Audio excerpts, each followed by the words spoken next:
I bow to all the seekers of truth. சத்தியத்தை நாடுபவர்களுக்கு நான் தலை வணங்குகிறேன். At the very outset, we have to understand that truth is what it is. We cannot conceptualize it. We cannot organize it. And we cannot use it for our own purposes. முதலாவதாக சத்தியம் என்பது அது என்னவாக உள்ளதோ அதுதான் சத்தியம் என்பதை நாம் புரிந்து கொள்ள வேண்டும். நாம் அதற்கு கருத்துருவம் கொடுக்க முடியாது, நாம் அதை ஒழுங்கமைக்க முடியாது, அதை நம் சொந்த நோக்கங்களுக்காக பயன்படுத்த முடியாது. Moreover, with the blinkers on both the sides like a horse, with all our conditionings, we cannot find the truth. We have to be free people. We have to be open-minded people, like scientists, to see for ourselves what is the truth. மேலும் குதிரையைப் போல இரண்டு பக்கமும் கடிவாளம் இட்டுக்கொண்டு நம்முடைய எல்லா நிபந்தனைகளுடனும் சத்தியத்தை உண்மையை நாம் கண்டுபிடிக்க முடியாது. நாம் சுதந்திரமான மனிதர்களாக இருக்க வேண்டும். உண்மை என்ன என்பதை நாமே காண விஞ்ஞானிகளைப் போல நாம் திறந்த மனதுடையவர்களாக இருக்க வேண்டும். If somebody preaches something, professes something, says something, is not to be accepted blindfolded. யாராவது எதையாவது பிரசங்கித்தால், எதையாவது கூறினால், ஏதாவது சொன்னால் கண்மூடித்தனமாக அதனை ஏற்றுக்கொள்ளக் கூடாது. As I told you yesterday, that the essence of all the religions is to find the eternal and to treat the transitory in its own understanding and in its own limitations. That's why we have lost our balance. நான் நேற்று உங்களிடம் சொன்னது போல் எல்லா மதங்களின் சாரமும் நித்தியத்தை கண்டுபிடிப்பதும் நிலையற்றதை அதன் சொந்த புரிதலிலும் அதன் சொந்த வரம்புகளிலும் கருதுவதும் ஆகும். அதனால்தான் நாம் நம் சமநிலையை இழந்து விட்டோம். If we are really the people who want to know the truth, we have to know that at human awareness we cannot know it. It becomes a concept. நாம் உண்மையிலேயே சத்தியத்தை அறிய விரும்புபவர்களாக இருந்தால் மனித விழிப்புணர்வு கொண்டு அதை அறிய முடியாது என்பதை நாம் தெரிந்து கொள்ள வேண்டும். இது ஒரு மனக்கருத்தாக மாறிவிடுகிறது. You have to have the spiritual awareness, but spiritual awareness is a state of your being, where you become the spirit. Again the word I'll say become. நீங்கள் ஆன்மீக விழிப்புணர்வை கொண்டிருக்க வேண்டும். ஆனால் ஆன்மீக விழிப்புணர்வு என்பது உங்கள் இருப்பு நிலை. அங்கு நீங்கள் ஆத்மாவாக ஆகிறீர்கள். மீண்டும் நான் சொல்வேன், அதுவாக ஆகிறீர்கள். Is not artificially certifying somebody that now you have become a Hindu or a Christian or a Muslim, you become anything. இப்போது இது நீங்கள் ஒரு இந்துவாக அல்லது கிறிஸ்தவராக அல்லது முஸ்லிமாக அல்லது வேறு எதுவாகவாவது மாறிவிட்டீர்கள் என்று யாரோ சிலர் செயற்கையாக சான்றளிப்பது போன்றதில்லை. Because you may be a Muslim, Christian, Hindu, anything, you can commit any sin. You can do anything that is wrong. Nothing from inside is going to stop you. ஏனென்றால் நீங்கள் ஒரு முஸ்லிமாக, கிறிஸ்தவராக, இந்துவாக, எவராக இருந்தாலும் நீங்கள் எந்த பாவத்தையும் செய்ய முடியும். நீங்கள் தவறான எதையும் செய்ய முடியும். உள்ளிருந்து எதுவும் உங்களை தடுக்கப் போவதில்லை. So all these things have become so much outward that now there are people who have started saying there is no God, there is nothing like religion, which is not true. எனவே இந்த விஷயங்கள் அனைத்தும் மிகவும் புற அளவிலேயே உள்ளன, அதாவது இப்போது சிலர் கடவுள் இல்லை, மதம் போன்ற எதுவும் இல்லை என்று சிலர் சொல்லத் தொடங்குவார்கள், அதில் உண்மை இல்லை. First of all, when we say there is nothing or there is not God, we should find out. Have we been able to find out about it, or just in our ego we are saying there is no God?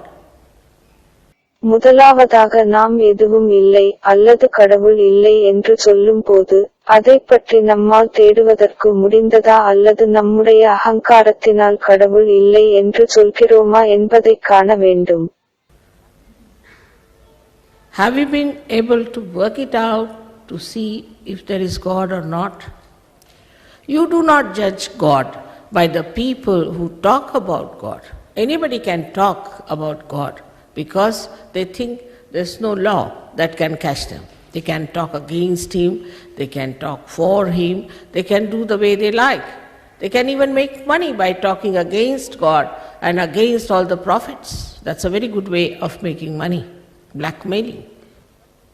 கடவுள் இருக்கிறாரா இல்லையா என்பதை பார்க்க நாம் அதை செயல்முறையில் பார்க்க முடிந்ததா? யார் கடவுளை பற்றி பேசுகிறார்களோ அந்த மக்களை கொண்டு நீங்கள் கடவுளை மதிப்பீடு செய்ய முடியாது.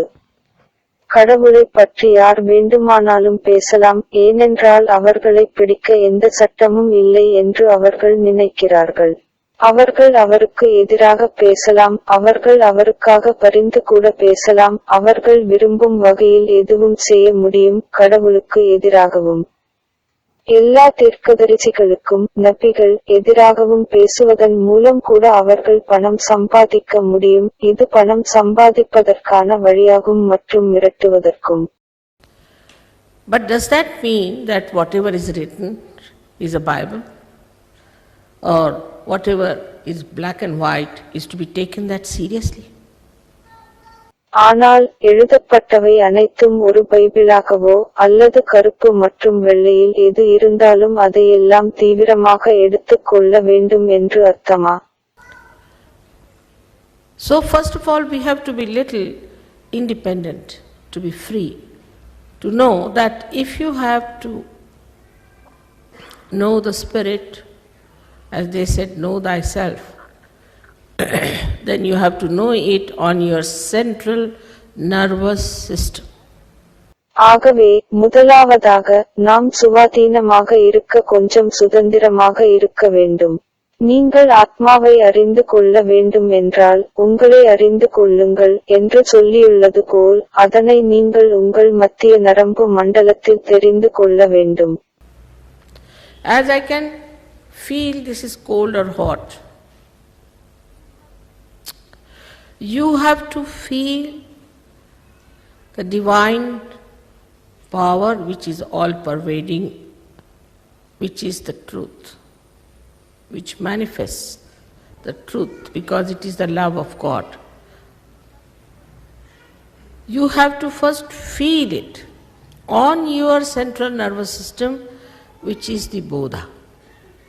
இது குளிர்ச்சியாக அல்லது சூடாக இருக்கிறது என்பதை என்னால் உணர முடிவது போல் எங்கும் நிறைந்துள்ள தெய்வீக சக்தியை, எது சத்தியமோ எது உண்மையை வெளிப்படுத்துகிறதோ அதனை நீங்கள் உணர வேண்டும். ஏனென்றால் அதுதான் கடவுளின் அன்பு. நீங்கள் முதலில் அதை உங்கள் மத்திய நரம்பு மண்டலத்தில் உணர வேண்டும். அதுதான் உண்மையான உணர்வு நிலை. Now one may say that in the West we have advanced so much, all right, we have gone too far with everything. But if you see, when we started with science, what have we produced? Hydrogen bomb, atom bomb, all kinds of devils sitting on our heads. இப்போது ஒருவர் சொல்லலாம், மேற்கு நாடுகளில் நாங்கள் எவ்வளவோ முன்னேறியுள்ளோம், எல்லாவற்றிலும் நாங்கள் வெகு தூரம் சென்று விட்டோம். சரிதான், ஆனால் நாம் பார்த்தோமானால் அறிவியலை தொடங்கி நாம் எதனை உருவாக்கியுள்ளோம்? ஹைட்ரஜன் குண்டு, அணு குண்டு, மற்ற எல்லா வகையான பிசாசுகளும் இப்போது நம் தலையில் அமர்ந்திருக்கின்றன. You take to any enterprise that we take, we go to extremes. There is no balance. Any mental projection is linear. It moves in one line and then recoils back. And then you are shocked. Now you have got acid rain. நாம் எந்த ஒரு புதிய விஷயம் செய்தாலும் நாம் அதன் உச்சத்திற்கு செல்கிறோம். சமநிலை என்பது இல்லை. எந்த ஒரு மனத்திட்டமும் நேரியலாக இருக்கும். அது ஒரே கோட்டில் நகர்ந்து பின்வாங்குகிறது. பின்னர் நீங்கள் அதிர்ச்சி அடைகிறீர்கள். இப்போது உங்களுக்கு அமில மழை பொழிகிறது. You produced machinery, all right. Machinery is for you, you are not for machinery. And thus there is no balance between you and the machinery. No balance between you and the science. It's just like going amok with anything that you get into your hand. And this balance you can only have when you become the spirit. நீங்கள் இயந்திரங்களை தயாரித்தீர்கள், நல்லதுதான். இயந்திரங்கள் உங்களுக்கானதே தவிர நீங்கள் இயந்திரங்களுக்காக அல்ல. இதனால் உங்களுக்கும் இயந்திரங்களுக்கும் இடையில் சமநிலை என்பது இல்லை. உங்களுக்கும் அறிவியலுக்கும் இடையில் சமநிலை என்பது இல்லை. இது உங்கள் கையில் நீங்கள் பெறும் எதையும் கொண்டு பைத்தியமாவதைப் போன்றது. இந்த சமநிலை என்பது நீங்கள் ஆத்மாவாக மாறும்போது மட்டுமே இருக்க முடியும். You see beautiful chandeliers here, beautifully made, but unless and until there is light, what is the meaning of these chandeliers? Nothing. நீங்கள் இங்கே அழகான சர விளக்கை காண்கிறீர்கள், அழகாக தயாரிக்கப்பட்டுள்ளது. ஆனால் அது வெளிச்சம் தராவிட்டால் இந்த சர விளக்கினால் என்ன அர்த்தம் இருக்கிறது? எதுவும் இல்லை. In the same way, if you do not have the light of the Spirit shining in your attention, you will not know your meaning. Like this instrument. Unless and until it is connected to the mains, it is useless. Unless and until we are connected to the mains, we do not know the absolute. And that's why all these problems are there. அதேபோல் உங்கள் கவனத்தால் ஆத்மாவின் ஒளி பிரகாசிக்கவில்லை என்றால் உங்களின் அர்த்தம் உங்களுக்கு தெரியாது. இந்த கருவியைப் போல இது பிரதான பாகத்துடன் இணைக்கப்படாவிட்டால் அது பயனற்றது. நாம் பிரதானமானவற்றுடன் இணைக்கப்படும் வரை முழுமையை நாம் அறிந்து கொள்ள முடியாது. அதனால்தான் இந்த சிக்கல்கள் அனைத்தும் வருகின்றன. Now when I am talking about this instrument which lies within us, one has to again know that this is the knowledge of the roots. And to know the knowledge of the roots, you have to become a subtler personality. இப்போது நான் நமக்குள் அமைந்திருக்கும் இந்த கருவியைப் பற்றி பேசும்போது இது வேர்களின் அறிவு என்பதை மீண்டும் ஒருவர் அறிந்து கொள்ள வேண்டும். மேலும் வேர்களின் அறிவை அறிய நீங்கள் ஒரு நுட்பமான ஆளுமையாக மாற வேண்டும். With a gross mind you cannot see it. To become the subtler personality, minimum of minimum, you have to know that so far you have not known the roots. If you had known, there would be no problem. முரண்பட்ட மனதுடன் நீங்கள் அதை பார்க்க முடியாது. நுட்பமான ஆளுமையாக மாற மிக குறைந்த பட்சம் நீங்கள் இதுவரை வேர்களை அறியவில்லை என்பதை நீங்கள் அறிந்து கொள்ள வேண்டும். நீங்கள் அறிந்திருந்தால் அங்கு எந்த பிரச்சனையும் இருந்திருக்காது. But there's something has gone wrong somewhere. In every human enterprise, even in religions, that's why today we find this kind of a farce going on.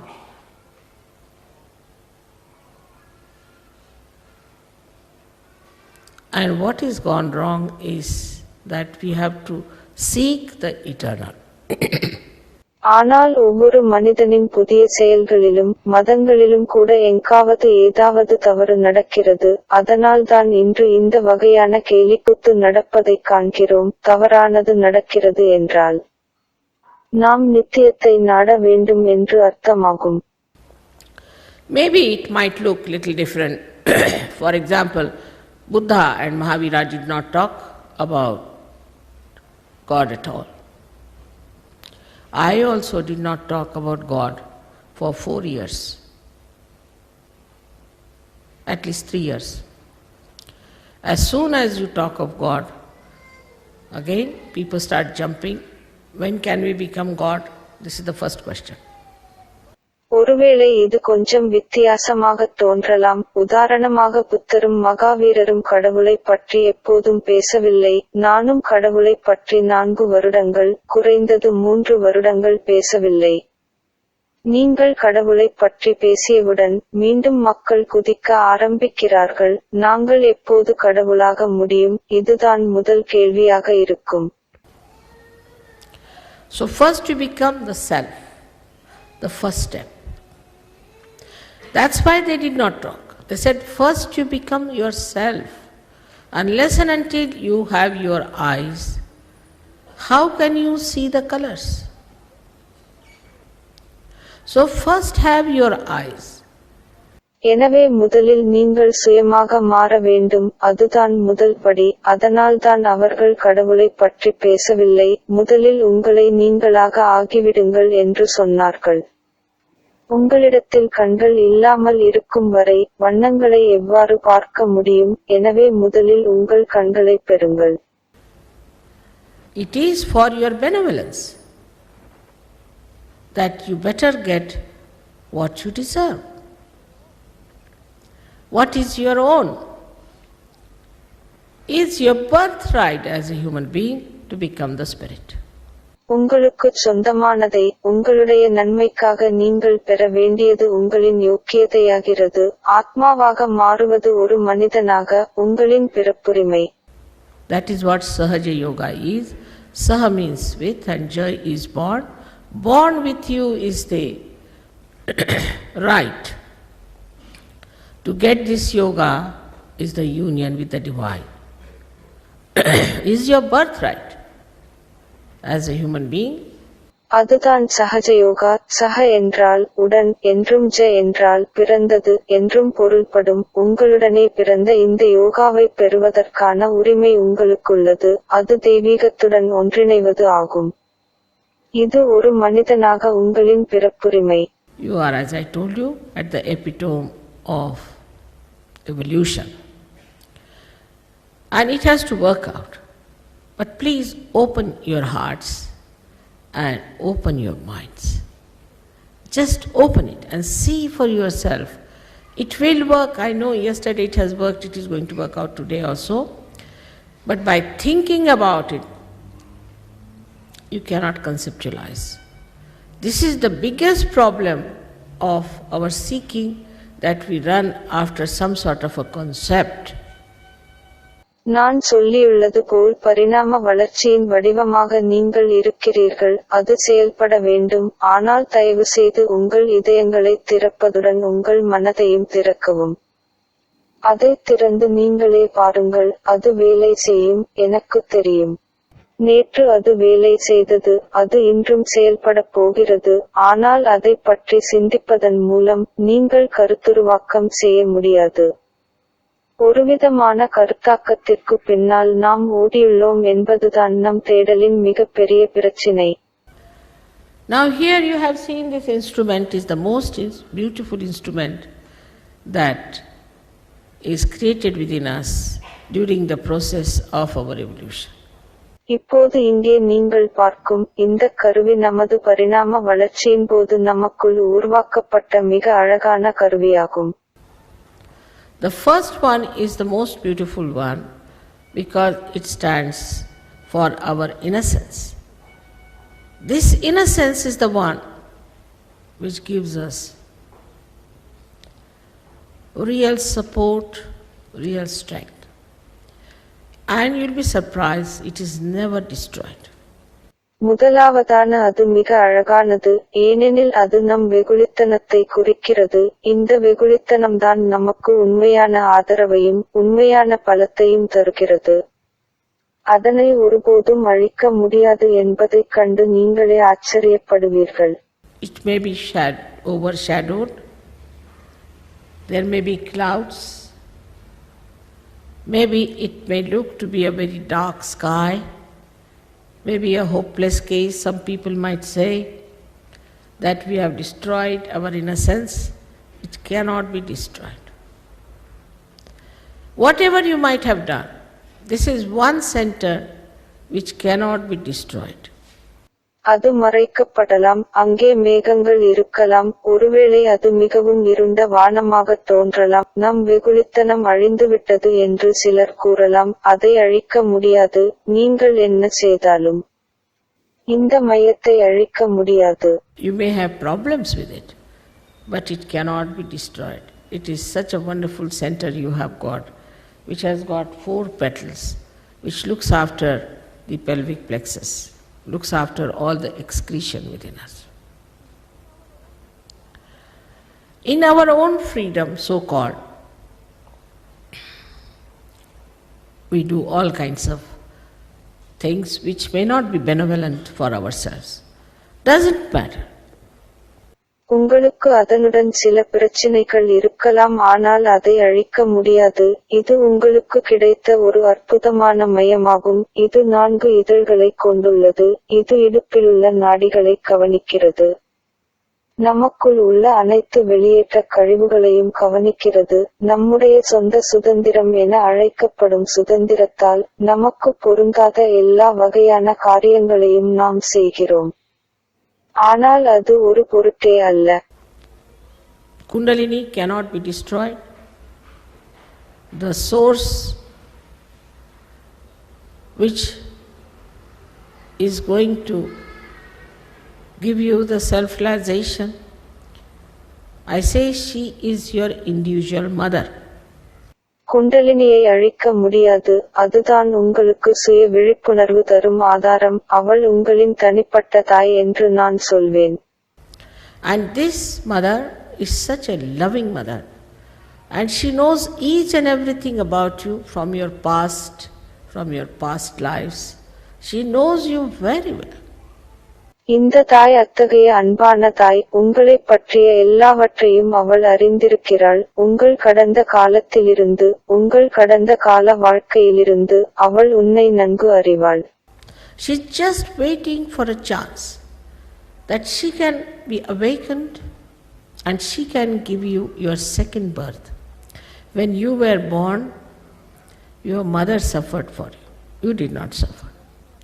விழித்துக் கொள்ளக்கூடிய ஒரு வாய்ப்புக்காக அவள் காத்திருக்கிறாள். அவள் உனக்கு 2வது பிறப்பை கொடுக்க முடியும். நீங்கள் பிறந்தபோது உங்கள் தாய் உங்களுக்காக துன்பப்பட்டார், ஆனால் நீங்கள் கஷ்டப்படவில்லை. So to say that Kundalini awakening gives this kind of a nonsense and that kind of a nonsense is all falsehood.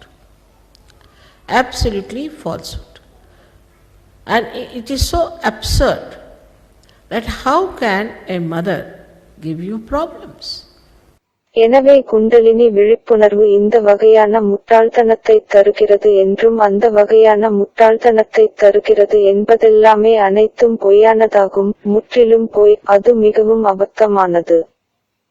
அதாவது ஒரு தாய் உங்களுக்கு எவ்வாறு பிரச்சினைகளை தர முடியும்? I mean, I don't know about some mothers are funny also. That's all human problems. But this is a divine mother.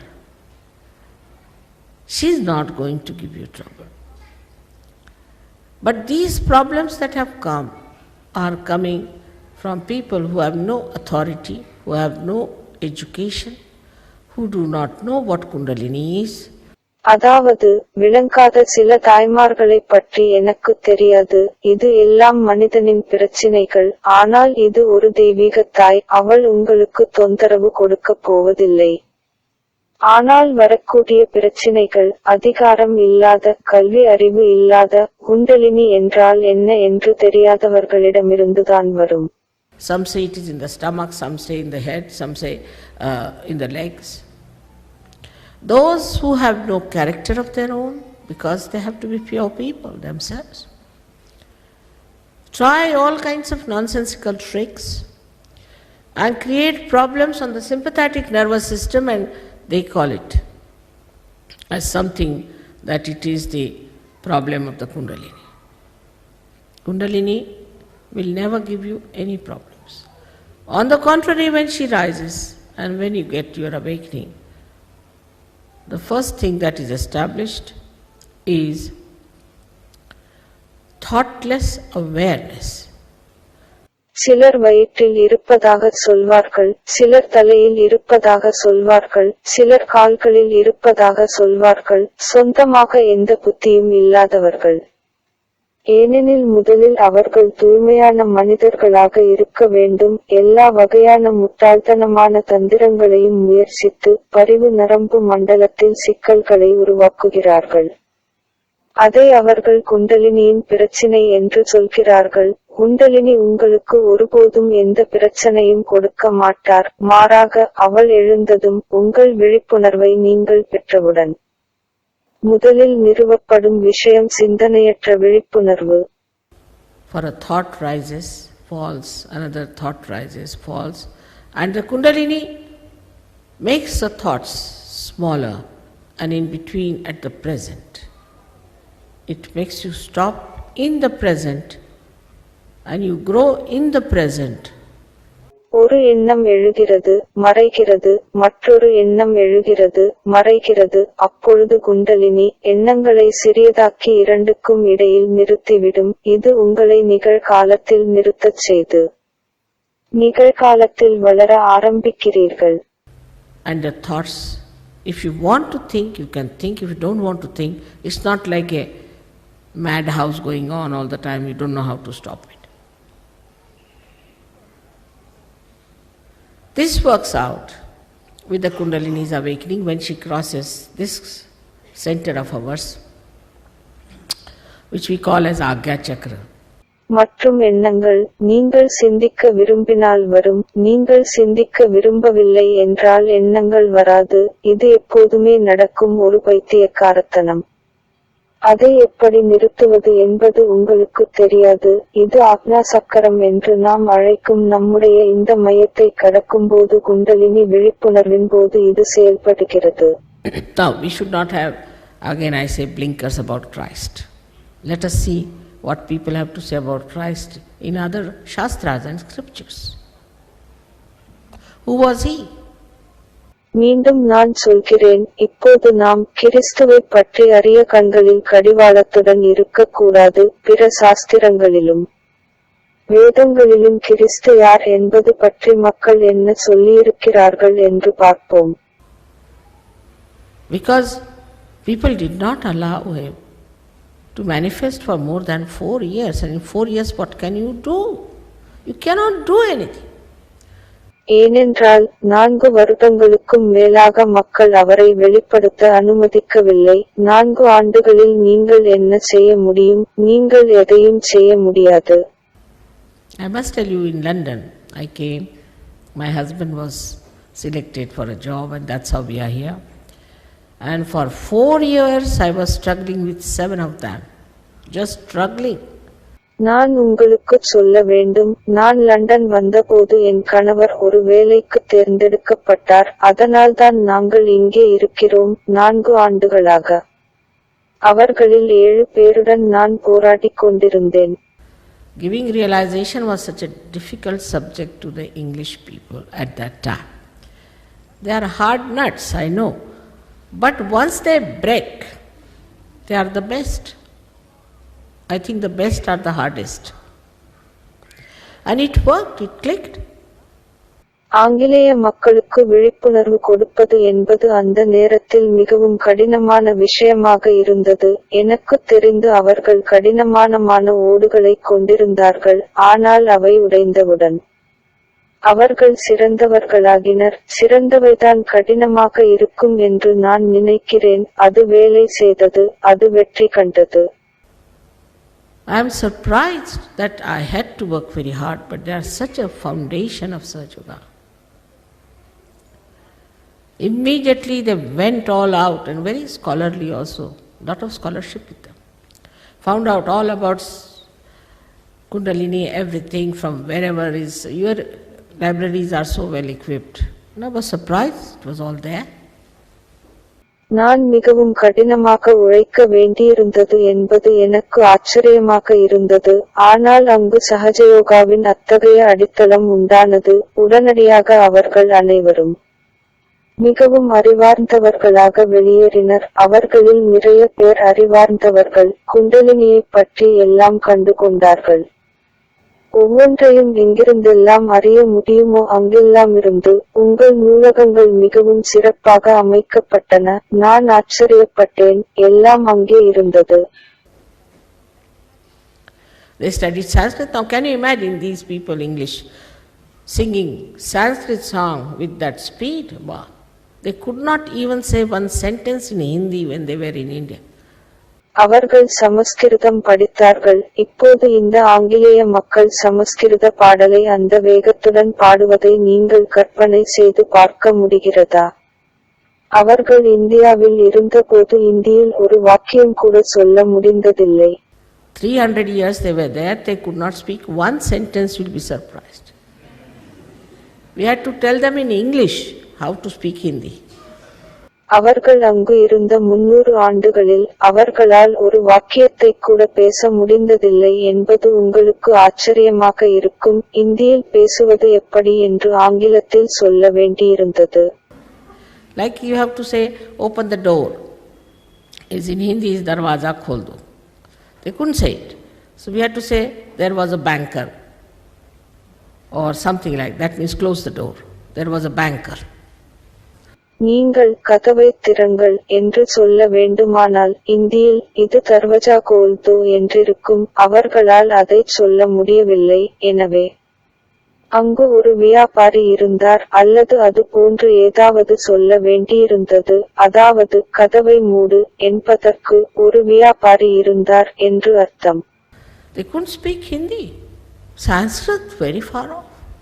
And now look at them. What has happened to them?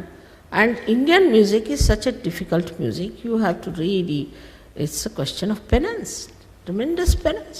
Now we have people who play beautiful tabla, beautiful instruments, not only but sing so well. அவர்களால் இந்தியில் பேச முடியவில்லை. சமஸ்கிருதம் இன்னும் மிகவும் கடினமானது. இப்போது அவர்களை பாருங்கள். அவர்களுக்கு என்ன நேர்ந்தது? இந்திய இசை மிகவும் கடினமான இசை. உண்மையிலேயே இது ஒரு தவம், மிக பெரிய தவம். இப்போது அழகாக தபலா மற்றும் அழகான கருவிகளை வாசிப்பது மட்டுமல்லாமல் நன்றாக பாடக்கூடிய நபர்களும் நம்மிடம் உள்ளனர். Swiss, the hardest nuts you can ever think of. You'll be amazed, the Swiss, the way they sing.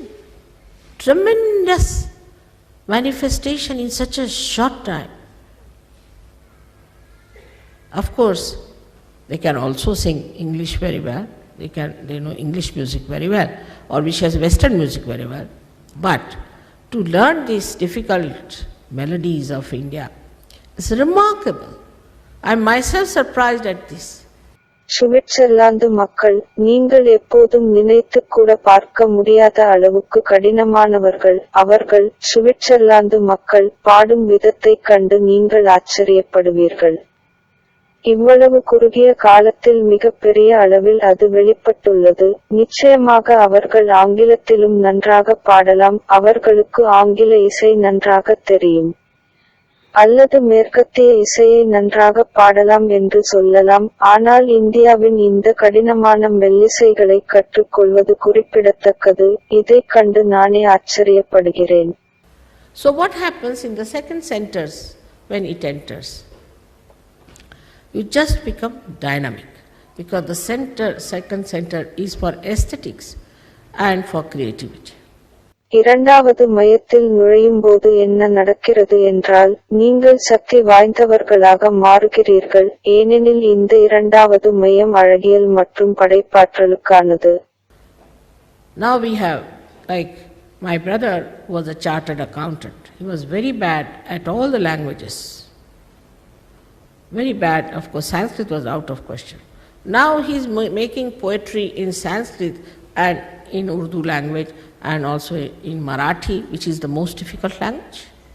ஒரு பட்டய கணக்காளராக சார்ட்டர்ட் அக்கவுண்டண்டாக இருந்த என் சகோதரர் அவர் எல்லா மொழிகளிலும் மிகவும் மோசமாக இருப்பார். மிகவும் மோசமாக. நிச்சயமாக சமஸ்கிருதம் என்பது பெரிய கேள்விக்குறிதான். இப்போது அவர் சமஸ்கிருதத்திலும் உருது மொழியிலும் மிகவும் கடினமான மொழியான மராத்தியிலும் கவிதை எழுதுகிறார். This is the second center. When Kundalini nourishes that center like a very beautiful mother, she nourishes.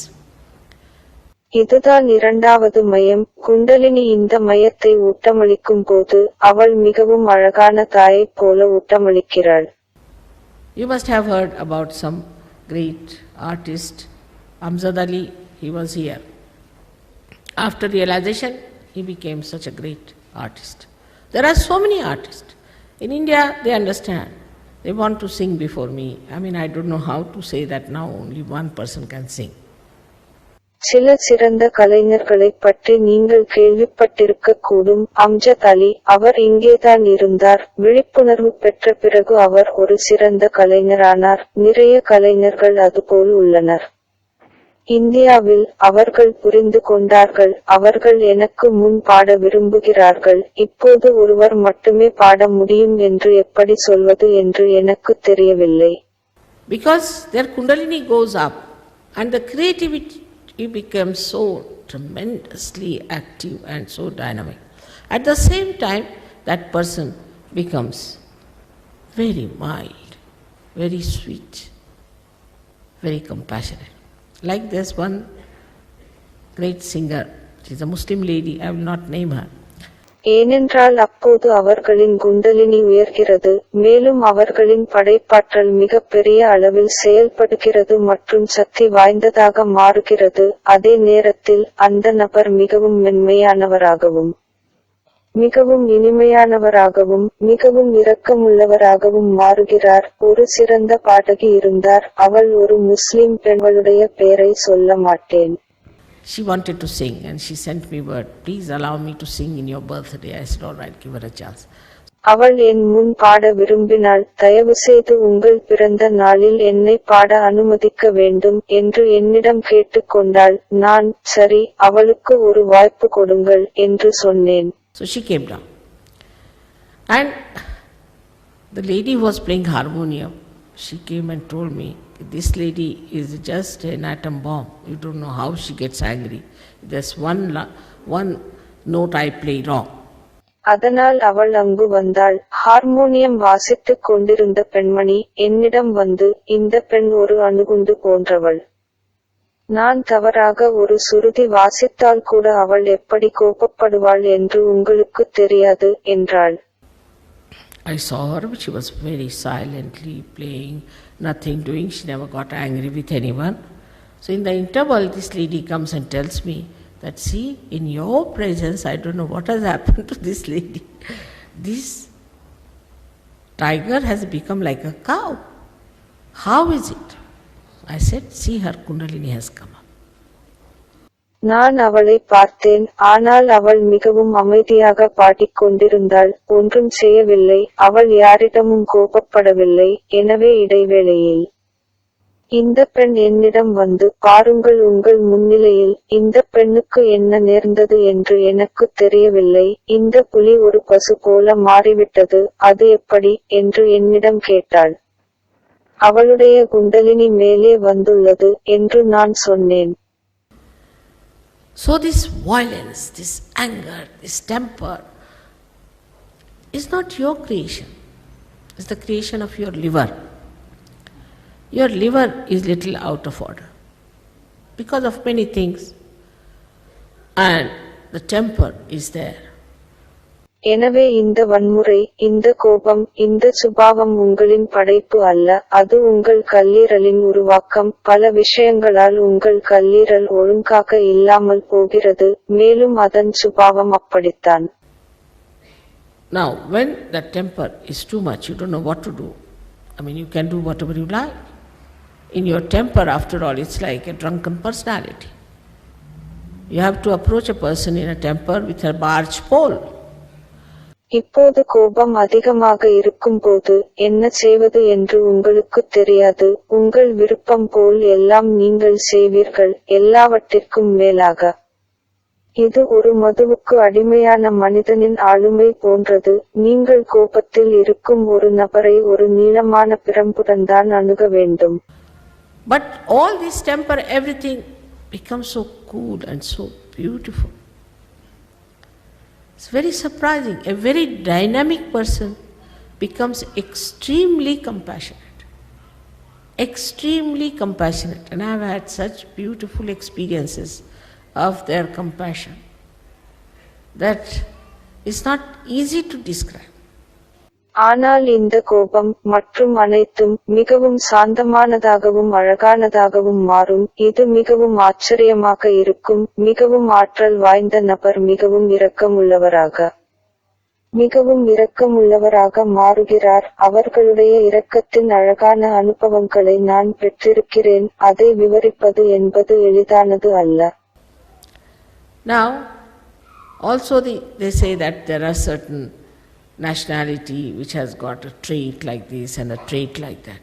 Everything dissolves.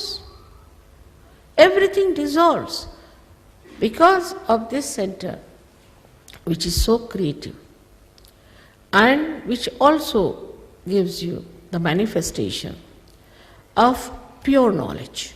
Pure knowledge. For example, you start feeling on your fingertips. You just start feeling on your fingertips.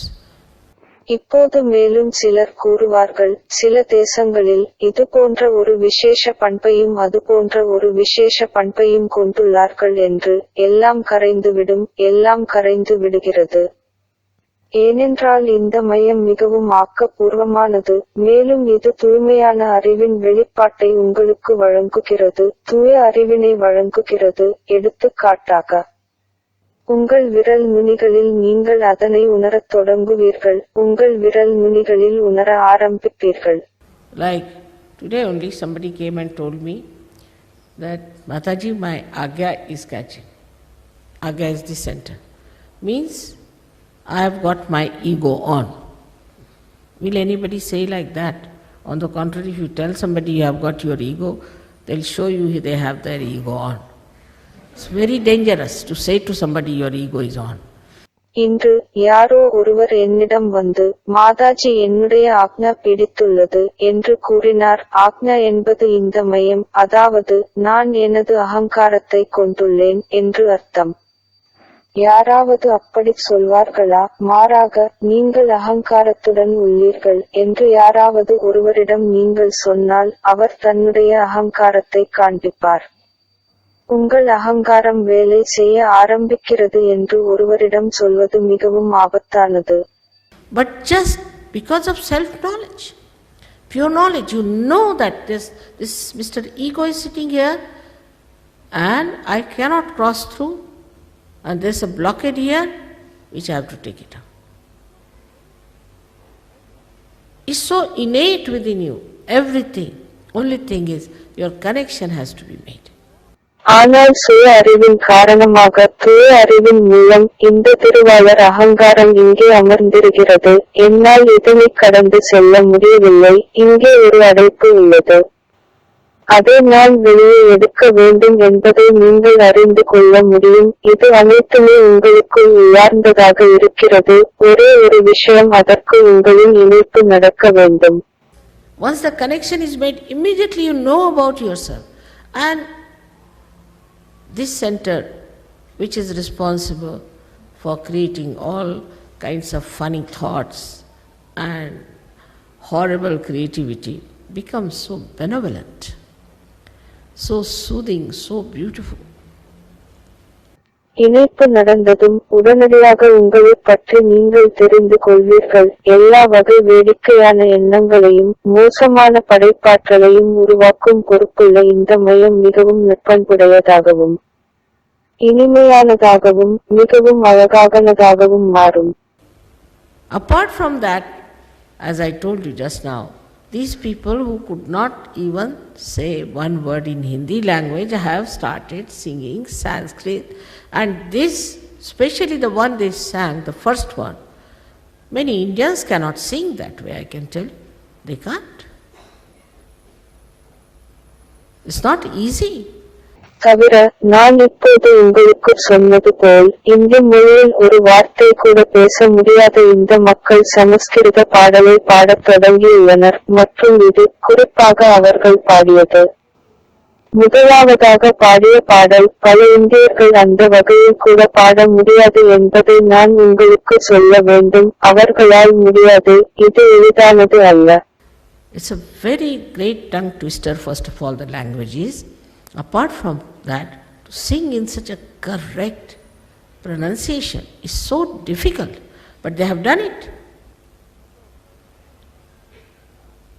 So, in Sahaja Yoga, an artist who is struggling today may become a great artist tomorrow. முதலாவதாக இது எல்லா மொழிகளையும் விட மிகப்பெரிய அளவில் நாக்கு பிறழக்கூடியதாகும் தவிர இது போன்ற சரியான உச்சரிப்பில் பாடுவது மிகவும் கடினம் ஆனால் அவர்கள் அதைச் செய்திருக்கிறார்கள் எனவே சஹஜயோகாவில் இன்று சிரமப்படும் ஒரு கலைஞர் நாளை ஒரு சிறந்த கலைஞராக மாறக்கூடும். But still I would say these are temptations. You'll become a great artist, you start earning more money, this, that. But that's not the one you have to really be satisfied with. You will never be satisfied with that. ஆனால் இப்போதும் நான் அதனை ஆசையை கிளப்பக்கூடியது என்றுதான் கூறுவேன். நீங்கள் ஒரு சிறந்த கலைஞராகி விடுவீர்கள், நீங்கள் அதிக பணம் சம்பாதிக்கத் தொடங்குவீர்கள், அதுவாக ஆகிவிடுவீர்கள். ஆனால் அது முக்கியமல்ல, நீங்கள் உண்மையிலேயே திருப்தி அடைய வேண்டும், அதோடு நீங்கள் ஒருபோதும் திருப்தி அடைய மாட்டீர்கள். So you move to the third center, which we call as the Nabhi Chakra. This center is, on one side, is made of water, another side with fire. Around it are our 10 valencies, which we can call as our innate religion within ourselves. இப்போது நீங்கள் நாபி சக்கரம் என்று அழைக்கப்படும் மூன்றாவது மையத்திற்கு செல்லுங்கள். இந்த மையம் ஒரு பக்கத்தில் தண்ணீராலும் மற்றொரு பக்கம் நெருப்பாலும் ஆனது. அதைச் சுற்றியே நம்முடைய 10 வலிவன் வேலன்சி உள்ளன. அவை நமக்குள்ளேயே நம்முடைய உள்ளார்ந்த மதமாக அழைக்கப்படுகிறது. Now this Nabhi itself, or we can call the solar plexus, or we can say the navel chakra, gives us, as soon as the Kundalini rises, she awakens this, and the light, when it spreads, you become religious. I don't have to tell you anything. You just become. I don't have to say that you don't take drugs. You just don't take it. Overnight I have seen people have given up drugs.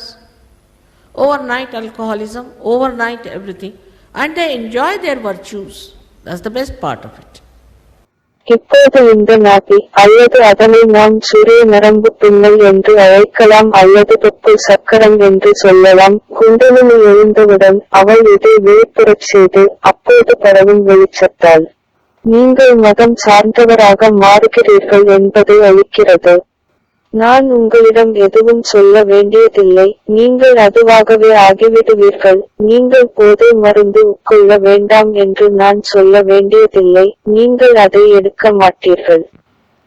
ஒரே இரவில் மக்கள் போதைப் பொருளை விட்டு விட்டதை நான் கண்டிருக்கிறேன். ஒரே இரவில் குடிப்பழக்கம் போன்றவற்றையும் விட்டிருக்கிறார்கள். ஒரே இரவில் அனைத்தையும் விட்டிருக்கிறார்கள். மேலும் அவர்கள் நல்லொழுக்கங்களினால் சந்தோஷத்தை உணர்கிறார்கள். அதுவே அதன் சிறப்பாகும். Some people think, oh then what is the fun? What is this that you take something in the pub and next day you have hangover? Here you take something and next day you are much better off. It never comes down. It never gives you a reaction. It's not artificial. It's not intoxicating. It is from your nerves, it's bubbling out. சிலர் நன்றாக யோசிக்கிறார்கள், பிறகு அங்கு என்ன வேடிக்கை உள்ளது, நீங்கள் பப்பில், மது விடுதியில் ஏதாவது போதை வஸ்து எடுத்துவிட்டு அடுத்த நாள் நீங்கள் பக்க விளைவுகளுடன் தலை சுற்றல் போன்று இருப்பீர்கள். இங்கே நீங்கள் சிலவற்றை எடுத்துக் கொள்கிறீர்கள், அடுத்த நாள் நீங்கள் இன்னும் நன்றாக இருப்பீர்கள். அது ஒருபோதும் கீழே வராது, இது உங்களுக்கு ஒருபோதும் எதிர்வினை அளிக்காது, இது செயற்கையானது அல்ல. இது போதை அல்ல, இது உங்கள் நரம்புகளிலிருந்து வெளியேறுவது. So this is the center which is very important in us, because most of us have a problem with this center. And here we have a capacity by this center that we enjoy our generosity. எனவே இந்த மையம் நம்மிடத்தில் உள்ள மிகவும் முக்கியமான ஒன்றாகும், ஏனென்றால் நம்மில் பெரும்பாலோருக்கு இந்த மையத்தில் சிக்கல் இருக்கும். இங்கே இந்த மையத்தின் திறன் கொண்டு நாம் தாராள மனப்பான்மையை அனுபவிக்கிறோம். Now all matter, whatever it is, we are materialistic, it's a good idea to be materialistic. But the matter is, the aesthetics of matters are that you can give it to others, suggesting you are loving it. I think that's the only thing a matter can do. And in a very special way you can express that love. இப்போது வஸ்துக்கள் எல்லாமே, அது எதுவாக இருந்தாலும், நாம் சார்ந்து உள்ளோம். பொருள் முதல்வாதிகளாக, பொருள் முதல்வாதமாக வஸ்துக்களை சார்ந்து இருப்பதும் நல்லதுதான். ஆனால் விஷயம் என்னவென்றால், விஷயங்களின் அழகு என்னவென்றால், அதில் உங்கள் அன்பை குறிக்கும் விதமாக மற்றவர்களுக்கு அதனை நீங்கள் கொடுக்க வேண்டும். அந்த ஒரு விஷயம் மட்டுமே வஸ்துக்களால் செய்ய முடியும் என்று நான் நினைக்கிறேன். மிகவும் சிறப்பு வாய்ந்த முறையில் நீங்கள் அந்த அன்பை வெளிப்படுத்தலாம். For example, somebody likes a particular thing, you go all the way to get it and give that small thing, very small thing to the person, and the joy, not out of the money that you have spent, but the feelings you have expressed of knowing what that person would love. And this kind of a depth develops within you such lovable, beautiful society you enter into. உதாரணமாக, யாரோ ஒருவர் குறிப்பிட்ட விஷயத்தை விரும்புகிறார் என்றால், நீங்கள் அதை வாங்குவதற்கு எங்காவது சென்று அதனை வாங்கி, அந்த சிறிய பொருளை, மிகச் சிறிய பொருளை அந்த நபருக்கு கொடுக்கிறீர்கள். அதனால் உண்டாகும் மகிழ்ச்சி, அது நீங்கள் செலவழித்த பணத்திலிருந்து ஏற்படுவது அல்ல, ஆனால் நீங்கள் வெளிப்படுத்திய அன்பு எனும் உணர்வால். அந்த நபர் எதை விரும்புவார் என்பதை அறிந்து நீங்கள் வழங்கியதிலிருந்துதான் கிடைக்கிறது. இந்த வகையான ஆழமான அன்பு உங்களுக்குள் உருவாகிறது. அத்தகைய அன்பான அழகான சமூகத்தில் நீங்கள் நுழைகிறீர்கள். And you don't need anything because everybody is looking after your needs. Now I have told them I love flowers because I don't take anything else. So you must see whenever I come, my house is so filled with flowers that my husband was saying, let us go live in the garden and let the flowers be here. எல்லோரும் உங்கள் தேவைகளை கவனித்துக் கொள்வதால் உங்களுக்கு எதுவும் தேவையிருக்காது. இப்போது நான் பூக்களை விரும்புகிறேன் என்று சொன்னேன், ஏனென்றால் நான் வேறு எதையும் எடுத்துக் கொள்வதில்லை.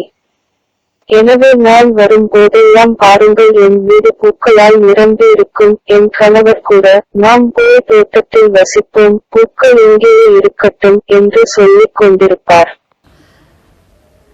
So, you see, the joy of giving comes from this center. எனவே கொடுப்பதில் உள்ள மகிழ்ச்சியை நீங்கள் காணுங்கள். And whatever you eat, whatever you have to eat, whatever is good for you, you eat. You don't have to bother as to what to eat, what not to eat. You just eat whatever is good for you, benevolent for you. You become so wise.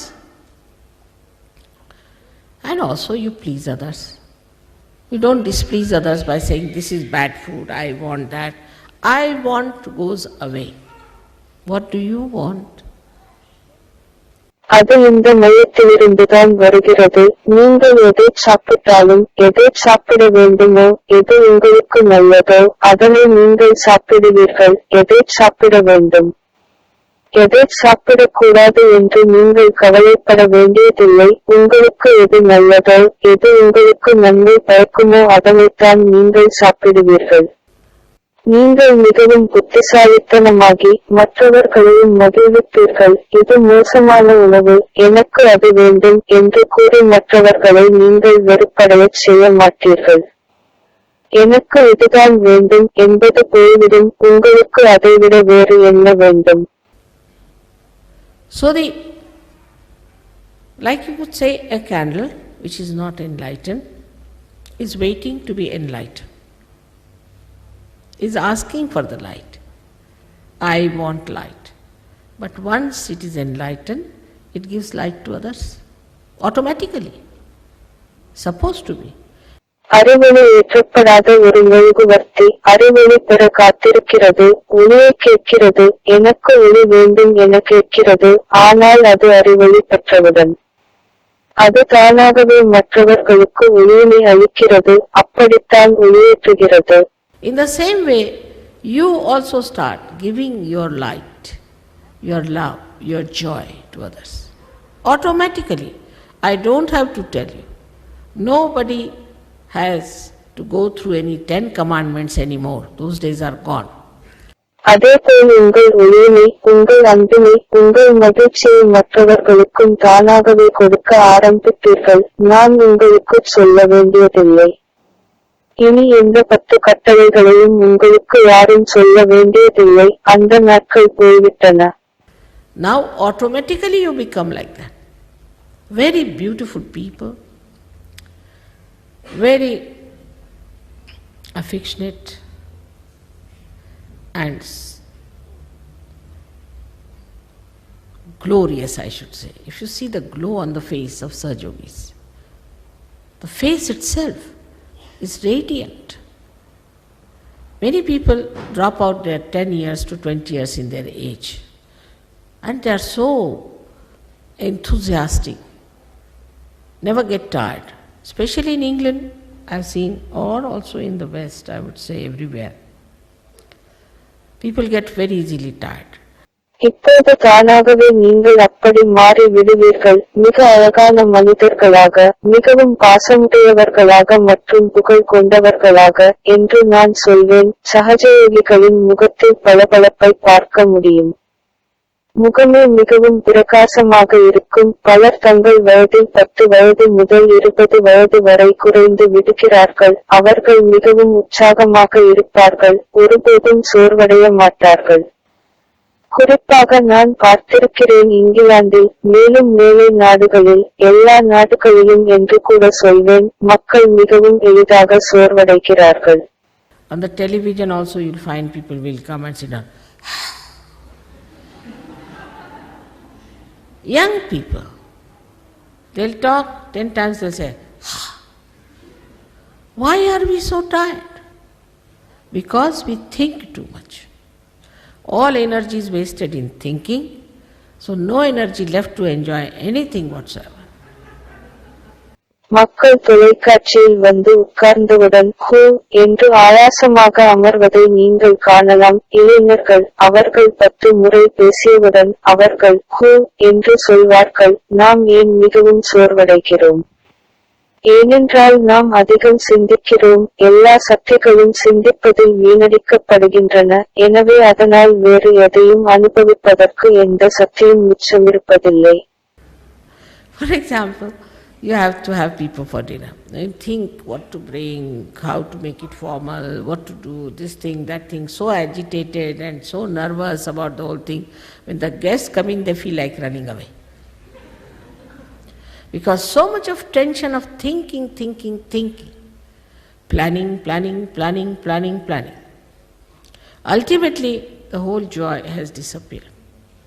உதாரணமாக, நீங்கள் இரவு உணவிற்கு யாரையாவது அழைத்திருப்பீர்கள். அவர்களுக்கு என்ன கொடுக்க வேண்டும், எப்படி முறைப்படி செய்ய வேண்டும், என்னவெல்லாம் செய்யலாம், இந்த விஷயம் செய்யலாமா, அந்த விஷயம் செய்யலாமா, மிகவும் உணர்ச்சி வசப்பட்டு என்று யோசித்து முழு விஷயத்திலும் மிகவும் குழப்பமாக இருப்பீர்கள். விருந்தினர்கள் உள்ளே வரும்போது அவர்கள் ஓடிப்போவதைப் போல உணர்வார்கள். ஏனெனில் சிந்தனை சிந்தனை சிந்தனை திட்டமிடல் திட்டமிடல் திட்டமிடல் திட்டமிடல் திட்டமிடல் அவ்வளவு பதற்றம், இறுதியில் முழு மகிழ்ச்சியும் மறைந்து போய்விடுகிறது.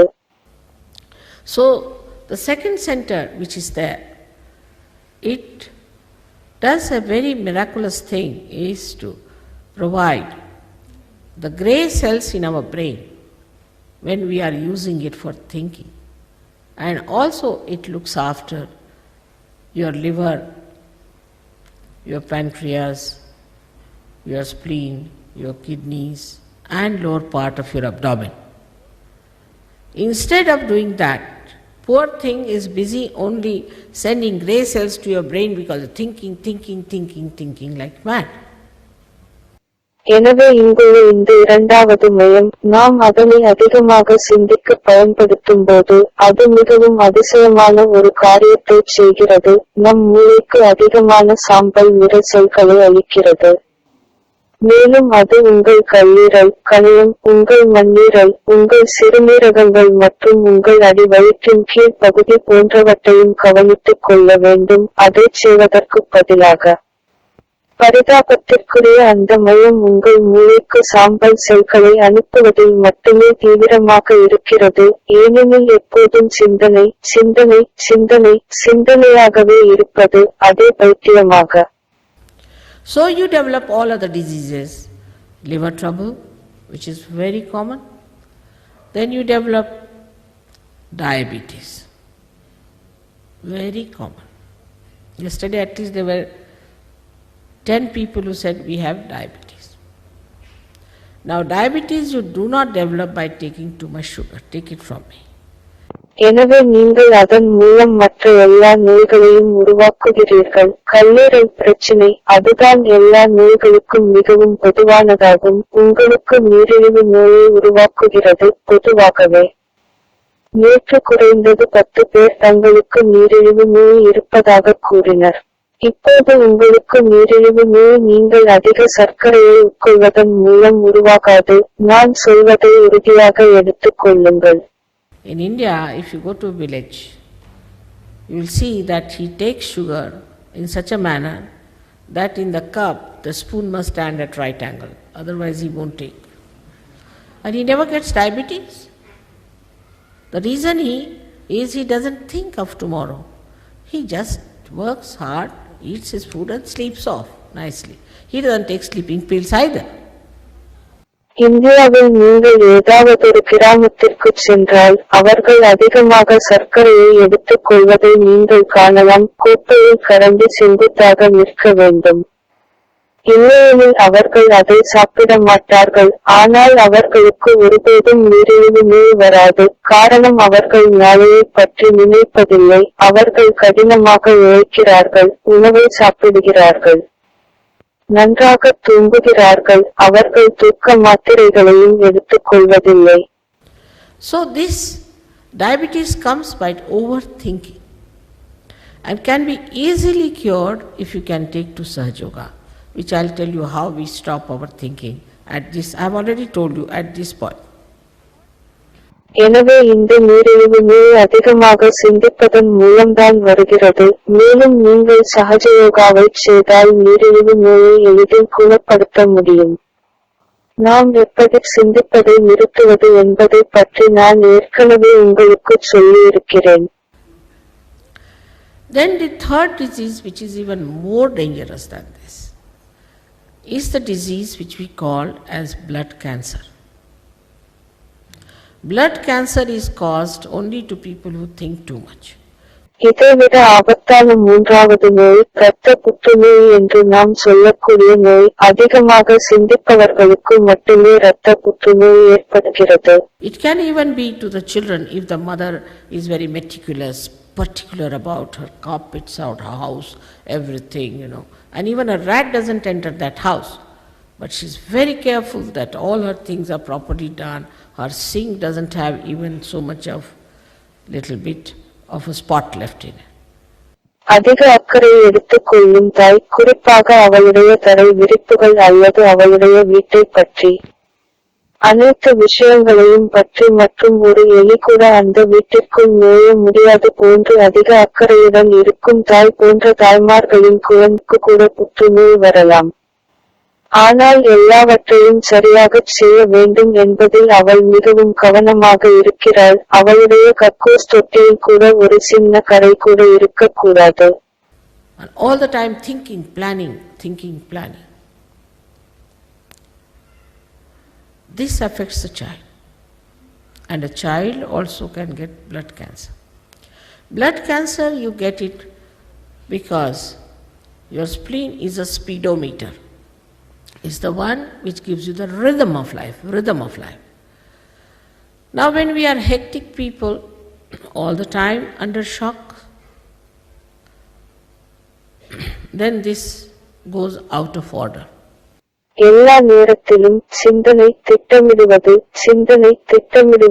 இது குழந்தையை பாதிக்கிறது மற்றும் அதனால் குழந்தை இரத்தப் புற்றுநோயை பெறலாம். இரத்தப் புற்றுநோய் உங்களுக்கு வருகிறது ஏனெனில் உங்கள் மண்ணீரல் ஒரு வேகமானியைப் போல் இது ஒரு சீரான வாழ்க்கையை தர வேண்டும். இப்போது நாம் பரபரப்பான மக்களாக இருக்கும்போது, எல்லா நேரமும் அதிர்ச்சியில் இருக்கும்போது இது வேலை செய்யாமல் போகிறது.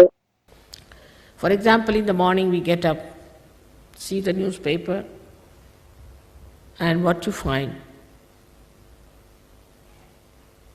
These Iranians have killed someone. Such a shock. Then an accident. Then, newspaper will never give good news, will they? உதாரணமாக காலையில் நாம் எழுந்து செய்தித்தாளை பார்க்கிறோம். நீங்கள் காண்பது என்னவென்றால், இந்த ஈரானியர்கள் சிலரை கொன்றிருக்கிறார்கள். அது போன்ற அதிர்ச்சி தரக்கூடிய செய்திகள்தான். பின்னர் ஒரு விபத்து, அதாவது செய்தித்தாள் ஒருபோதும் நல்ல செய்தியை கொடுக்காது. அவர்கள் கொடுக்கிறார்களா?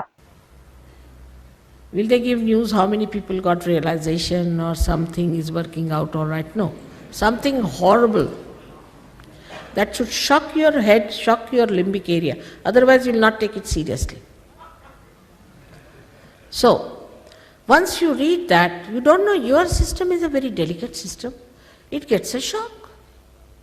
அவர்கள் எத்தனை பேருக்கு விழிப்புணர்வு கிடைத்தது அல்லது சரியாக ஏதேனும் ஒன்று நல்ல விஷயம் நடந்ததா, அது போன்ற செய்திகளை கொடுக்கிறார்களா? இல்லை, உங்கள் தலையை அதிர்ச்சிக்குள்ளாக்கும். உங்கள் லிம்பிக் மூளையின் நினைவுகளை கொண்டிருக்கும் பகுதியை அதிர்ச்சிக்குள்ளாக்கும் பயங்கரமான செய்திகளைத்தான் தருகிறார்கள். இல்லையெனில் நீங்கள் அதை தீவிரமானதாக எடுத்துக் கொள்ள மாட்டீர்கள். எனவே நீங்கள் அதை படித்தவுடன் உங்கள் கணினி அது ஒரு மிகவும் நுட்பமான அமைப்பு என்பது உங்களுக்கு தெரியாது. அது ஒரு அதிர்ச்சியை தருகிறது. And then you get into your car without taking your breakfast, or maybe in your hand is the breakfast because you are late. On the way there's a jam, you are shouting, screaming. Somehow or other you reach the office and there's the boss barking. பின்னர் உங்கள் காலை உணவை சாப்பிடாமல் நீங்கள் காரில் ஏறுவீர்கள் அல்லது தாமதமாக ஆனதால் உங்கள் காலை உணவை கையில் எடுத்துக் கொண்டு செல்வீர்கள். வழியில் ஒரு நெரிசல் ஏற்படுகிறது. நீங்கள் கத்துகிறீர்கள், கதறுகிறீர்கள். எப்படியாவது அல்லது வேறு ஏதாவதொரு வழியில் நீங்கள் அலுவலகத்தை அடைவீர்கள். அங்கே முதலாளி குறைப்பார். This is how we live. Under complete tension. We are supposed to be free people. In the night, if you sing loudly, the neighbor will come and put you to the police station. You can't do anything. There's no freedom. முழுமையான பதற்றத்தின் கீழ் நாம் இப்படித்தான் வாழ்கிறோம். நாம் சுதந்திரமான மனிதர்களாக இருக்க வேண்டும். இரவில் நீங்கள் சத்தமாக பாடினால் பக்கத்து வீட்டுக்காரர் வந்து உங்களை காவல் நிலையத்திற்கு அழைத்துச் செல்வார். நீங்கள் எதுவும் செய்ய முடியாது என்கிறேன். சுதந்திரம் இல்லை. you have to be bound by the watch. This is the time exact, you have to reach there. So all these things, pressures and all these things work on us and we become hectic. நீங்கள் கடிகாரத்திற்கு கட்டுப்பட்டவர்களாகிறீர்கள். சரியான நேரத்தில் நீங்கள் அங்கு இருந்தாக வேண்டும். எனவே இந்த விஷயங்கள், அழுத்தங்கள் மற்றும் இவை அனைத்தும் நம் மீது வேலை செய்து நாம் பரபரப்பானவர்களாக மாறிவிடுகிறோம். And for emergency, this spleen is the one which releases red blood corpuscles, RBCs. But if you are all the time like this hectic, that poor spleen becomes mad. It doesn't know what to do. It starts producing more cells, and then it thinks it's a mad person I am fixed with, because I don't know when to act, when not to act. So the vulnerability is there, and suddenly with some other shock, he might get blood cancer, and the doctors will certify you are going to die after 1 month, finished.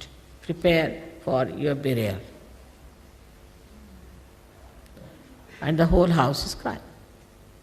அவசர காலத்திற்கு இந்த மண்ணீரல் தான் சிவப்பு இரத்த அணுக்களை RBC red blood cells வெளியிடுகிறது.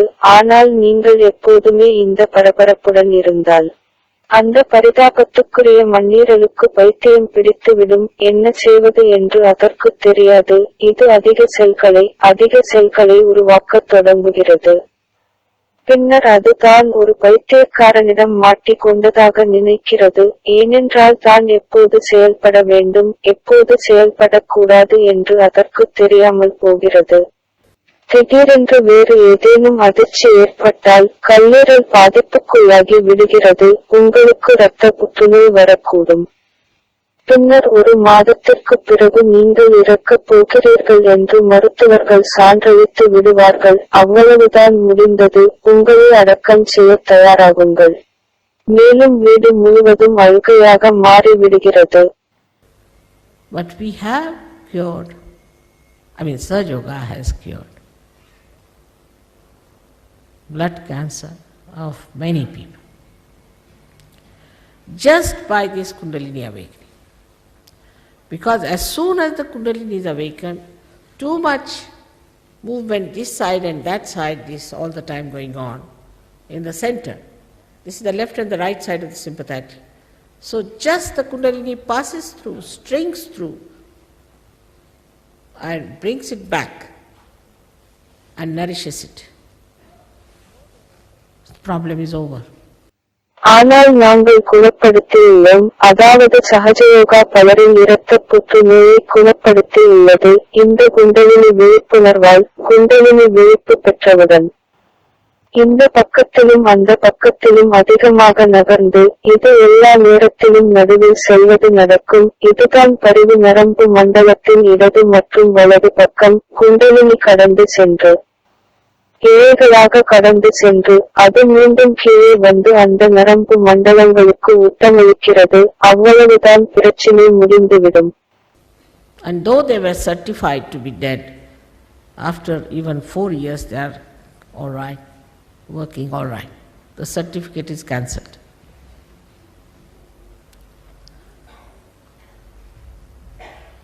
Even vulnerability to cancer or to all incurable diseases are because of the centers going out of place. அவர்கள் இறந்து விடுவார்கள் என சான்றிதழ் பெற்றிருந்தாலும் கூட 4 ஆண்டுகளுக்கு பிறகும் அவர்கள் அனைவரும் நன்றாக இருக்கிறார்கள், நன்றாக வேலை செய்கிறார்கள். சான்றிதழ் ரத்து செய்யப்படுகிறது. புற்றுநோயால் பாதிக்கப்பட்ட அல்லது குணப்படுத்த முடியாத அனைத்து நோய்களுக்கும் கூட காரணம் இந்த மையங்கள் சரியாக வேலை செய்யாமல் போவதால்தான். Now we have the center, which we call here as the heart center. It controls the left and right both. So we have a left and right heart in Sahaja Yoga. As you know that in childhood till the 12 years of age, the thymus, this sternum bone creates the antibodies for you. And these antibodies fight your diseases. இப்போது இங்கேதான் இதய மையம் என்று நாம் அழைக்கும் மையம் உள்ளது. இது இடது மற்றும் வலது இரண்டையும் கட்டுப்படுத்துகிறது. எனவே சகஜ யோகாவில் இடது மற்றும் வலது இதயம் உள்ளது. உங்களுக்கு தெரியும், குழந்தை பருவத்தில் 12 வயது வரை இந்த மார்பெலும்புதான் உங்களுக்கான ஆன்டிபாடிகள் எனப்படும் நோய் எதிர்ப்பு சக்திகளை உருவாக்குகிறது. இந்த நோய் எதிர்ப்பு சக்திகள் தான் உங்கள் நோய்களுடன் போராடுகின்றன. So when this center goes out, this is the center which sends all the messages to these antibodies. Now this is the center of a mother. When your motherhood is challenged, you develop breast cancer. எனவே இந்த மையம் வேலை செய்யாமல் போகும்போது செய்திகள் கிடைக்காமல் போகிறது. இதுதான் ஒரு தாயின் மையம். உங்கள் தாய்மை சவால் விடப்படும்போது உங்களுக்கு மார்பக புற்றுநோய் உருவாகும். Supposing a man is a flirt and his wife is worried, she might get a breast cancer because her motherhood is challenged. And her sense of security is very disturbed. As a result of that, she gets this problem. ஒரு மனிதன் அன்பு காட்டுவது போல் நடித்தால், அதனால் அவரது மனைவி கவலைப்படுகிறாள் என்றால், அவளுக்கு மார்பக புற்றுநோய் வரக்கூடும். ஏனென்றால் அவளுடைய தாய்மை சவால் விடப்படுகிறது மற்றும் அவளுடைய பாதுகாப்பு உணர்வு மிகவும் தொந்தரவுக்குள்ளாகிறது. அதன் விளைவாக அவளுக்கு இந்த பிரச்சினை வருகிறது. Also, if you are too much of a thinker and you think too much and you are very, what we call the right-sided, the futuristic plans. I mean, people plan it for 10 years. They plan even their deaths, what dress they are going to wear and where they are going to be buried. Up to that point. நீங்கள் அதிகமாக சிந்திக்கும் ஒருவராக இருந்தால், நீங்கள் அதிகம் சிந்தனை செய்பவராக இருக்கிறீர்கள் என்றால், நீங்கள் மிகவும் எதிர்காலத்தை பற்றி திட்டமிடுபவராக இருக்கிறீர்கள் என்றால், அதனை நாம் அவர்களை வலது பக்கமானவர்கள் என்று சொல்வேன். மக்கள் 10 ஆண்டுகளுக்கு திட்டமிடுகிறார்கள். அவர்கள் தங்கள் இறப்புகளை கூட திட்டமிடுகிறார்கள். அவர்கள் என்ன இடை அணியப் போகிறார்கள், எங்கு புதைக்கப்படப் போகிறார்கள், அதுவரைக்கும். All this futuristic planning creates such tremendous heat in the body because the liver, which is supposed to absorb all the heat, is neglected by this center. As a result, that heat travels up and you develop asthma.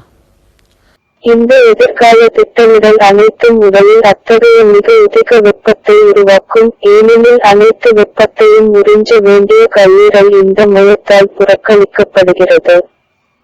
இதன் விளைவாக வெப்பம் வெளியேறி உங்களுக்கு asthma உருவாகுகிறது. Now we have yesterday at least 5-6 people who came with asthma. Asthma is absolutely curable. But do you know this is the center of a husband or of the father? Now if I am telling you, you should not be shocked because later on you will find it. நேற்று நம்மிடம் ஆஸ்துமாவுடன் குறைந்தது 5 அல்லது 6 பேர் வந்திருந்தார்கள். Asthma முற்றிலும் குணப்படுத்தக்கூடியது. ஆனால் இது ஒரு கணவரின் மையம் அல்லது தந்தையின் மையம் என்று உங்களுக்கு தெரியுமா? இப்போது அதனை நான் உங்களுக்கு சொன்னால் நீங்கள் அதிர்ச்சியடையக்கூடாது. ஏனென்றால் பின்னர் நீங்களே அதை கண்டுபிடிக்க முடியும். Now if you are a bad husband, you can get asthma. Or if your wife is a shrew, you might get an asthma. Or if you are a very bad father, you might get an asthma. Or if your father is not kind to you, you might get an asthma. If you have not forgiven your father, you might get asthma. இப்போது நீங்கள் ஒரு கெட்ட கணவராக இருந்தால் உங்களுக்கு asthma வரலாம், அல்லது உங்கள் மனைவி உங்களிடம் அதிகமாக சண்டை போடுபவராக இருந்தால் உங்களுக்கு ஆஸ்துமா வரக்கூடும். அல்லது நீங்கள் மிகவும் மோசமான தந்தையாக இருந்தால் உங்களுக்கு ஆஸ்துமா வரக்கூடும், அல்லது உங்கள் தந்தை உங்களிடம் அன்பு காட்டவில்லை என்றால் உங்களுக்குமா வரக்கூடும். உங்கள் தந்தையை நீங்கள் மன்னிக்கவில்லை என்றால் உங்களுக்கு ஆஸ்துமா வரக்கூடும். Now, can you believe it? Just forgiving your father, you can get out of your asthma permanently. Surge Yoga has cured asthma of so many people. Believe it or not, it works. It looks so funny, but our relationships, our parents, we have chosen when we came on this earth. இப்போது நீங்கள் நம்ப முடிகிறதா? உங்கள் தந்தையை நீங்கள் மன்னித்து விட்டால் உங்கள் ஆஸ்துமாவிலிருந்து நீங்கள் நிரந்தரமாக குணமாக்கிவிடலாம். சகஜயோகா பலரின் ஆஸ்துமாவை குணப்படுத்தியுள்ளது. நீங்கள் நம்புகிறீர்களோ இல்லையோ அது வேலை செய்யும். இது மிகவும் வேடிக்கையானதாக கூட தோன்றும், ஆனால் நம்முடைய உறவுகள், நம்முடைய பெற்றோர் ஆகியோரை நாம் இந்த குழுக்கு வரும்போது தேர்ந்தெடுத்துள்ளோம். I know they are wrong, they are obstinate, they are headstrongs, they may be drunkards, whatever they are. But even if you leave them, because so many people leave the parents, still forgive them and forget. Otherwise you carry the problems with you. எனக்கு தெரியும் அவர்கள் தவறானவர்களாக இருக்கலாம், அவர்கள் பிடிவாதமானவர்களாக இருக்கலாம், அவர்கள் தலைக்கலம் பிடித்தவர்களாக இருக்கலாம், அவர்கள் குடிகாரர்களாக இருக்கலாம், அவர்கள் எதுவாகவும் இருக்கலாம். ஆனால் நீங்கள் அவர்களை விட்டு விலகினாலும் கூட பலர் பெற்றோரை விட்டு விலகி விடுகிறார்கள். என்றாலும் அவர்களை மன்னித்து மறந்து விடுங்கள், இல்லையெனில் நீங்கள் சிக்கல்களை உங்களிடம் சுமப்பீர்கள். The left heart is the place of the mother. Now, if your mother has been hard with you, if you have had very bad experiences, you will have problems of the left heart. இடது இதயம் தாயின் இருப்பிடம். இப்போது உங்கள் தாய் உங்களிடம் கடினமாக இருந்தால், உங்களுக்கு மிகவும் மோசமான அனுபவங்கள் ஏற்பட்டிருந்தால், உங்களுக்கு இடது இதயத்தில் பிரச்சினைகள் உண்டாகும்.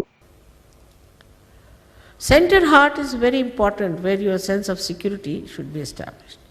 You will be surprised in the disease called AIDS, is the center heart which is out. We have tried to cure, and we cured also 3-4 people from AIDS, but they have no willpower to continue with Sahaja Yoga. They want to die. மய இதயம்தான் மிகவும் முக்கியமானது. அங்குதான் உங்கள் பாதுகாப்பு உணர்வு நிறுவப்பட வேண்டும். நீங்கள் ஆச்சரியப்படுவீர்கள், எய்ட்ஸ் என அழைக்கப்படும் நோய் மய இதயம் சரியில்லை என்பதால் தான் வருகிறது. நாங்கள் குணப்படுத்த முயற்சி எடுத்து எய்ட்ஸ் நோயால் பாதிக்கப்பட்ட 3 அல்லது 4 பேர்களை குணப்படுத்தினோம். ஆனால் அவர்களுக்கு சகஜயோகாவை தொடர விருப்பம் இல்லை, அவர்கள் இறக்க விரும்புகிறார்கள். And they have made martyrdom out of it. You see, they are martyrs, great martyrs of a great principle they have established.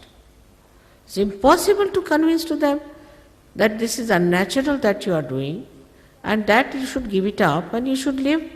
Why should you die? No, we are martyrs for such a big principle we have established. அதனால் அவர்கள் வீர மரணத்தை அடைகிறார்கள். அதனால் பாருங்கள், அவர்கள் எல்லாம் தியாகிகளாகி விடுகிறார்கள். அவர்கள் நிறுவிய ஒரு பெரிய கொள்கையின் உயர்ந்த தியாகிகள். நீங்கள் செய்வது இயற்கைக்கு மாறானது என்றும், அதை நீங்கள் விட்டுவிட வேண்டும் என்றும், நீங்கள் வாழ வேண்டும் என்றும், நீங்கள் ஏன் இறக்க வேண்டும் என்றும் சொல்லி அவர்களை சமாதானப்படுத்துவது முடியாத காரியம் இல்லை. நாங்கள் நிறுவிய இப்படிப்பட்ட உயர்ந்த கொள்கைக்கு நாங்கள் தான் தியாகிகள் என்பார்கள். To do something out of the way and new is the modern fashion. Anything. They'll do something with the hair, with the nose, with the eyes, with the ears, with the clothes. That's all you can do. To such an extent that they do not realize that whatever is new may not be good for you. பொதுவானவற்றிற்கு புறம்பாகவும் புதியதாகவும் செய்வது என்பது ஒரு நாகரீகமாகி விட்டது. எதையும் தலைமுடியை ஏதாவது செய்வது, மூக்கை ஏதாவது செய்வது, கண்களை ஏதாவது செய்வது, காதுகளை ஏதாவது செய்வது, ஆடைகளை ஏதாவது செய்வது, நீங்கள் செய்யக்கூடியது அவ்வளவுதான். புதியது என்னவெல்லாம் உள்ளதோ அதெல்லாம் அவர்களுக்கு நல்லதல்ல என்பதை அவர்கள் உணர்கிற வரைக்கும் அப்படித்தான். For example, every day we eat our dinner. Supposing we want to eat the table because it's a new, is it a sensible thing? Anything that is new is not good. But anything that is old may not be good also. உதாரணமாக, தினமும் நாம் நம்முடைய இரவு உணவு சாப்பிடுகிறோம். உணவு மேஜை புதியது என்பதால் நாம் அதை சாப்பிட விரும்புகிறோம் என்று வைத்துக் கொள்வோம். அது ஒரு விவேகமான விஷயமாக இருக்குமா? புதியது எதுவுமே நல்லதல்ல, ஆனால் அதே போல் பழையது எல்லாமே நல்லதாக இல்லாமல் இருக்கலாம். So you have to have that wisdom which comes to you through Sahaja Yoga. There's no other way out. You have to become the spirit and you have to see in the light of the spirit what is right and what is wrong. எனவே சகஜயோகா மூலம் உங்களுக்கு வரும் அந்த ஞானத்தை நீங்கள் கொண்டிருக்க வேண்டும். வேறு வழி இல்லை. நீங்கள் ஆத்மாவாக மாற வேண்டும். எது சரி, எது தவறு என்பதை நீங்கள் ஆத்மாவின் வெளிச்சத்தின் மூலம் பார்க்க வேண்டும். So then we come to this center which is we call as the Vishuddhi. This is 16 petals, looks after the cervical plexus. Now this is a very, very important center. And this is the center is for communication.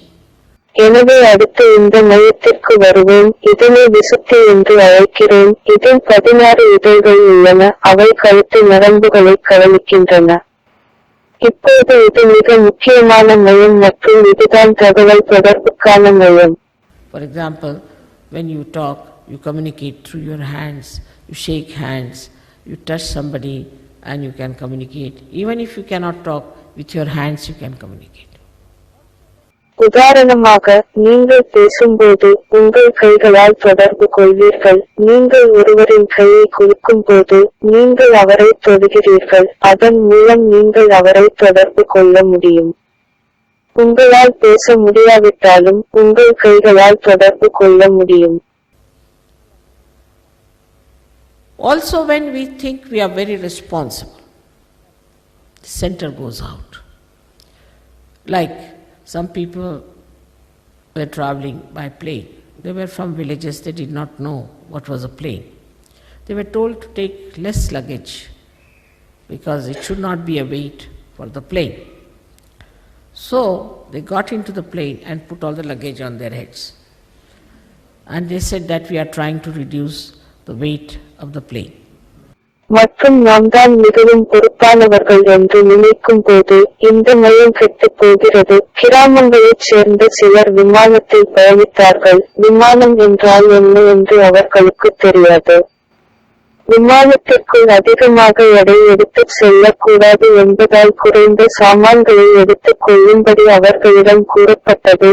எனவே அவர்கள் விமானத்தில் ஏறி சாமான்கள் அனைத்தையும் தலையில் வைத்துக் கொண்டார்களாம். அதுபோல மேலும் அவர்கள் விமானத்தின் எடையை குறைக்க முயற்சிக்கிறோம் என்றும் கூறினார்களாம். In the same way we are also doing. Actually the one which is all pervading power, which has created this universe and has brought us to this level of human beings, is doing everything. அதேபோல் உண்மையில் எங்கும் நிறைந்துள்ள இந்த சைதன்ய சக்திதான் நம்மை உருவாக்கியது, இந்த பிரபஞ்சத்தை உருவாக்கியது மற்றும் மனிதர்களை இந்த நிலைக்கு கொண்டு வந்துள்ளது. அதுதான் எல்லாவற்றையும் செய்கிறது. But we think we are responsible. We have to do it. But once you become a Sahaja Yogi, you just do it, no doubt. But you don't think that you are doing it. You just say it's happening. ஆனால் நாம் தான் எல்லாவற்றுக்கும் பொறுப்பு, அதை நாம் தான் செய்கிறோம் என்று நாம் நினைக்கிறோம். ஆனால் நீங்கள் ஒரு சகஜயோகியாக மாறியவுடன் ஒன்றைச் செய்கிறீர்கள், சந்தேகமில்லை. ஆனால் நீங்கள் தான் எதையும் செய்கிறீர்கள் என்று நீங்கள் நினைக்க மாட்டீர்கள், அதுவாக நடக்கிறது என்று நீங்கள் கூறுவீர்கள். And what a beautiful feeling it is. Then you don't have blood pressures, You don't have headaches, you don't have tensions. No, because we are not doing it, it's just done. And you find it's all done. அது என்ன ஒரு அழகான உணர்வு. உங்களுக்கு ரத்த அழுத்தங்கள் இருக்காது, உங்களுக்கு தலைவலி இருக்காது, உங்களுக்கு பதட்டங்கள் இருக்காது, இருக்கவே இருக்காது, ஏனென்றால் நாம் அதனைச் செய்யவில்லை. அதுவாக நடக்கிறது மற்றும் அனைத்தும் நடப்பதை நீங்கள் காண்பீர்கள். Now on this center when we come, as I told you, your thinking is controlled by you. You can control. If you want, you can think or you don't think. But in that silence, you feel your peace. இப்போது இந்த மையத்திற்கு நாம் வரும்போது, நான் உங்களுக்கு சொன்னது போல், உங்கள் சிந்தனை உங்களால் கட்டுப்படுத்தப்படுகிறது, உங்களால் கட்டுப்படுத்த முடியும். நீங்கள் விரும்பினால் நீங்கள் சிந்திக்கலாம் அல்லது நீங்கள் சிந்திக்காமல் இருக்கலாம், ஆனால் அந்த மௌனத்தில் நீங்கள் உங்கள் அமைதியை உணர்வீர்கள். If there's too much of crowds, too much of problems, suddenly you become the witness. You start seeing everything, seeing the problem, what it is. Unless and until you can see the problem, you cannot solve it. கூட்டம் அதிகமாக இருந்தாலும், அதிகமான பிரச்சனைகள் இருந்தாலும், உடனே நீங்கள் சாட்சி பாவமாக மாறி விடுவீர்கள். நீங்கள் எல்லாவற்றையும் பார்க்க மட்டுமே ஆரம்பிப்பீர்கள், பிரச்சனை என்ன என்பதை காண்பீர்கள். நீங்கள் பிரச்சனை என்ன என்பதை நீங்கள் காணும் வரை அதை தீர்க்க முடியாது. Because you are in the problem, you just get upset. But if you are out of the problem, you can see it. And that's what happens to you when you become thoughtlessly aware when this center opens out. நீங்கள் பிரச்சனைக்குள் இருப்பதால் நீங்கள் மன அமைதியை இழக்கிறீர்கள், ஆனால் நீங்கள் பிரச்சனையின் வெளியில் இருந்தால் அதை நீங்கள் காண முடியும். இந்த மையம் திறக்கப்படும்போது என்ன நடக்கிறது என்றால் நீங்கள் சிந்தனையற்ற விழிப்புணர்வாக மாறுவீர்கள். Last but not the least is the center of limbic area, which is very important. Now, I do not know it has been discovered or not, but will be very soon discovered that very strong things like cracks and all that have got sulfuric acid in it. And that doesn't go anywhere in the body, just rushes into the limbic area. இறுதியாக, ஆனால் அதுவே கடைசியானது அல்ல. மூளை பகுதியின் இந்த மையம் மிகவும் முக்கியமானது. இப்போது அது கண்டுபிடிக்கப்பட்டுள்ளதா இல்லையா என்று எனக்கு தெரியவில்லை. ஆனால் அது மிக விரைவில் கண்டுபிடிக்கப்படும். சிறு பிளவுகளுடன் மிக வலுவாக இருக்கும் மற்றும் அதில் சல்பூரிக் அமிலம் இருக்கும் மற்றும் அது உடலில் எங்கும் செல்லாது. விரைந்து மூளை பகுதிக்கு மட்டுமே செல்கிறது. Now this limbic area is a hollow place, which has got all cells here very sensitive to joy, happiness. But they become numb. So numb that ordinary music you cannot hear. Somebody has to scream at you, has to shout at you, he has to jump on it.